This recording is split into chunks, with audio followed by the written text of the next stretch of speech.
Get your free copy of the complete tutorial at www.teachucomp.com/free. To move selected objects within the Layout Designer window, click and drag the objects from one place to another within the form. To resize a selected object, place your mouse pointer over one of the resizing squares until the mouse pointer turns into a double-pointed arrow. At that point, click and drag with your mouse to resize the selected object in either direction shown by the arrows. Note that you cannot resize multiple selected objects using this method.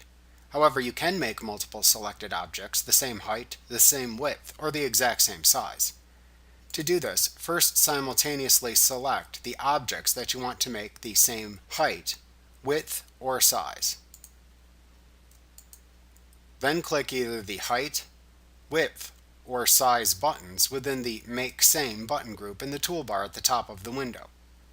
The selected objects will then be made the same height, width, or exact same size as the last object selected, depending on which of the three buttons you click. Like what you see? Pick up your free copy of the complete tutorial at www.teachucomp.com/free.